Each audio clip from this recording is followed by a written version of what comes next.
ସକାଳର କଅଁଳ କିରଣ, ବଗିଚାରେ ଧୀରେ ଧୀରେ ବଢ଼ୁଥିବା ଫୁଲକଳିଟିଏ, ଆଖିରେ ଅନେକ ସ୍ୱପ୍ନ ନେଇ ସ୍ୱାଧୀନତା ଆକାଶରେ ଉଡ଼ିବାକୁ ଚାହୁଁଥିବା ଚଢ଼େଇଟିଏ।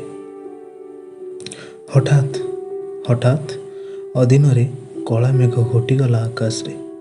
ପ୍ରକମ୍ପିତ ହୋଇଉଠିଲା ପରିବେଶ ମଣିଷ ରୂପୀ ଶୈତାନର କାମନାର ପ୍ରଶ୍ୱାସରେ। ଯନ୍ତ୍ରଣାରେ ଲହୁଲୁହାଣ ଅଲୋଡ଼ା ହୋଇ ପଡ଼ିଥିଲା ଶରୀର। ବାପା, ମା, ଭାଇ ସମସ୍ତେ ହତବାକ୍। ଚତୁଃପାର୍ଶ୍ୱ ହୋଇ ଉଠେ ଲୁହର ସାଗର।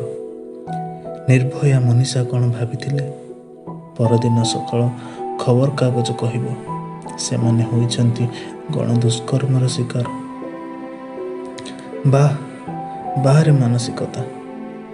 ମାଟିର ପ୍ରତିମା ଦୁର୍ଗାଙ୍କୁ ଦେଉ ଦୀପ, ଧର୍ଷିତା ସାଜେ ପୁଣି ଦୁର୍ଗାଙ୍କ ଜୀବନ୍ତ ରୂପ। ଅସହ୍ୟ ଏ ଯାତନା, ବିକୃତ ମାନସିକତାର ଏକ କୁତ୍ସିତ ନିନ୍ଦନୀୟ ଘଟଣା। କେତେଦିନ ଆଉ ତୁମେ ରହିବ ନୀରବ? ସଶକ୍ତ ନିଜକୁ, ନିଜ ସ୍ୱରକୁ ଉଚ୍ଚା କରିବାକୁ ହେବ। ବହୁତ ହୋଇଗଲା ମହମ ଜାଳି ଆଶ୍ୱାସନା ଦେବା ପ୍ରଥା। ଫୁଲଣ ଦେବୀ ସାଜି ଏବେ ଶଇତାନର କାଟିବାକୁ ହେବ ମଥା। ପୁଣି ସକାଳ